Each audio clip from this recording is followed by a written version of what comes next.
Hey there, wrestling fans. Today, we're diving into a topic that touches our hearts deeply. Have you ever wondered about the incredible lives of WWE wrestlers? But here's the thing. Did you know that some of these amazing athletes left us far too soon, before they even turned 40? It's true. In this video, we'll honor their legacies, celebrate their achievements, and explore the stories of these extraordinary individuals. So, buckle up and join us as we pay tribute to these fallen heroes. Ready? Let's dive in. First up, we have Richard Trogdon, also known as Pink the Clown.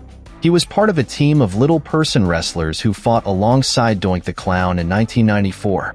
Richard had a tough time with his health, facing back and body issues, possibly because of his career and the strain of having dwarfism.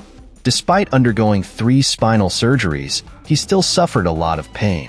Sadly, he passed away on December 16, 2012, at just 39 years old due to complications from surgery.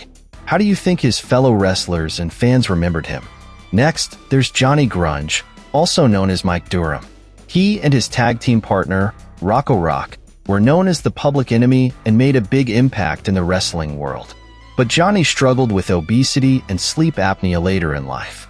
On February 16, 2006, he had trouble breathing and passed away from a coronary artery blockage caused by obesity. He was also only 39. Let's remember Matt Capotelli.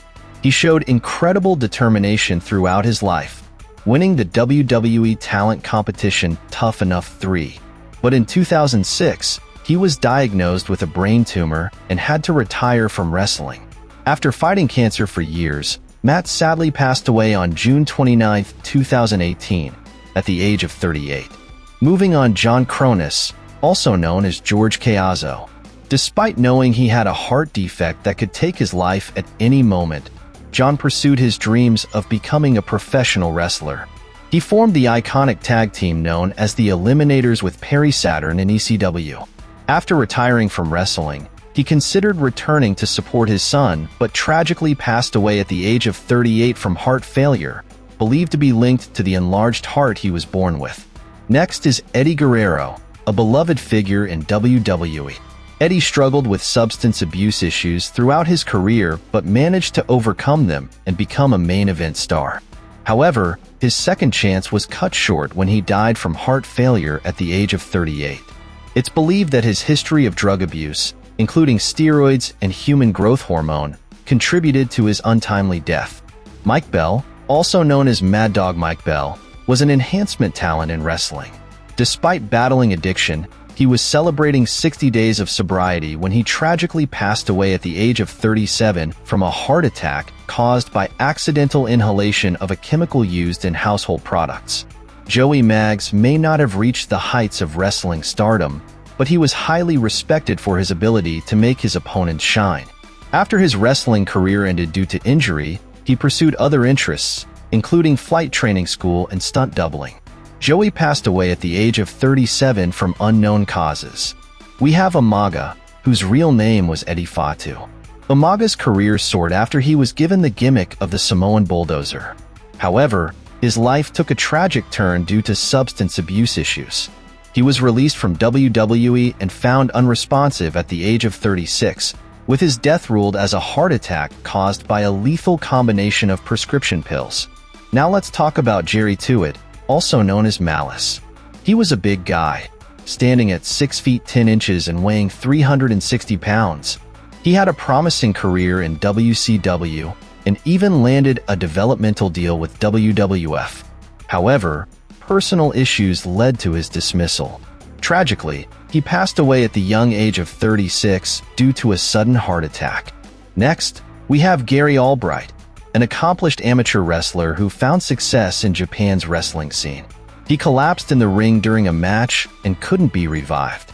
It was later revealed that he died from a heart attack at the age of 36, possibly due to complications from diabetes.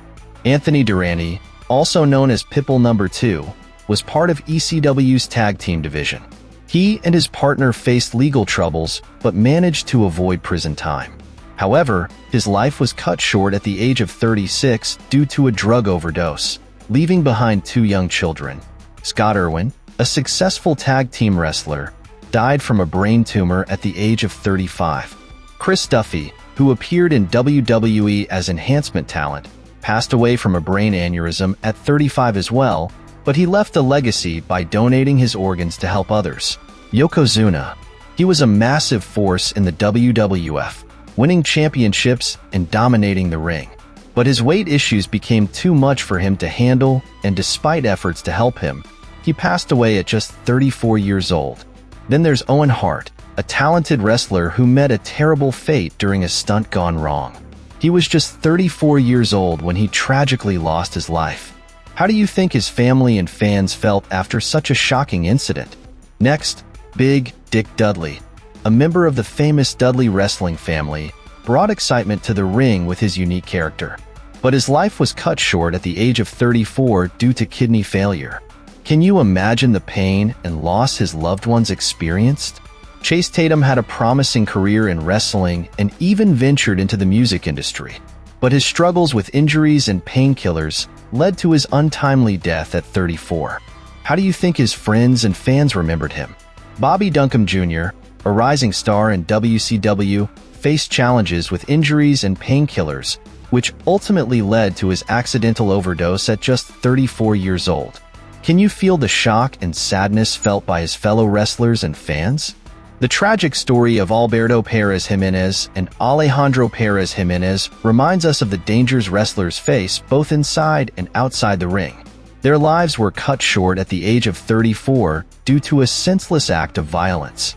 How do you think their wrestling community reacted to such a heartbreaking loss? Andrew Test Martin was a prominent figure in the WWE, but his struggles with substance abuse led to his untimely death at 33. Can you understand the impact his death had on his loved ones and fans? Next, the Renegade found himself in a challenging position as a wrestler, taking on a role that he never asked for. His struggles with depression eventually led to his tragic death at just 33 years old. Move with Kerry Von Erich, also known as the Texas Tornado, displaying a partying lifestyle that led to a near-fatal motorcycle accident, though Derry tragically took his own life at the age of 33. Next up is Eddie Gilbert, a versatile wrestler, manager, and booker. His career was marked by successes and setbacks, including a broken neck from a car accident and battles with painkillers. Despite his talent, Eddie's life was cut short at the age of 33 due to a heart attack, possibly exacerbated by cocaine use. Chris Candido's story is one of missed opportunities and tragic endings. Despite finding success in TNA, a devastating injury during a match led to complications and ultimately his death from pneumonia. There's uncertainty surrounding his passing, with some suggesting a blood clot or a reaction to medication played a role. He was just 33. Adrian Adonis, known for his transformation into adorable Adrian Adonis, saw success in various wrestling promotions. However, his life ended tragically in a car crash while traveling with fellow wrestlers. The accident claimed his life at the age of 33. Michael Lockwood, or Crash Holly, may have been small in stature, but he made a big impact in the ring. Personal struggles, including addiction and marital issues, led to his untimely death by suicide at the age of 32. Buzz Sawyer, infamous for his volatile behavior in and out of the ring, passed away at 32 due to a heart attack caused by a drug overdose. His fraudulent activities and drug habit tarnished his legacy. Rick McGraw's sudden passing at 30 sparked speculation due to a televised beatdown by Roddy Piper. While the exact cause of his death remains debated, it's a reminder of the toll wrestling can take on its performers. Wyatt's wrestling career officially kicked off in 2009. Tragically, Wyatt's promising career was cut short when he passed away unexpectedly. Reports indicate that he battled illness for several months and was on the brink of returning to WWE before his untimely death at the age of 36. His passing sent shockwaves through the wrestling community, leaving fans and colleagues mourning the loss of a true talent. Finally, Jay Youngblood's promising career alongside Ricky Steamboat was tragically cut short by a series of heart attacks at the age of 30. These wrestlers may be gone, but their legacies live on in the memories of fans worldwide. will never forget the contributions they made to the world of wrestling.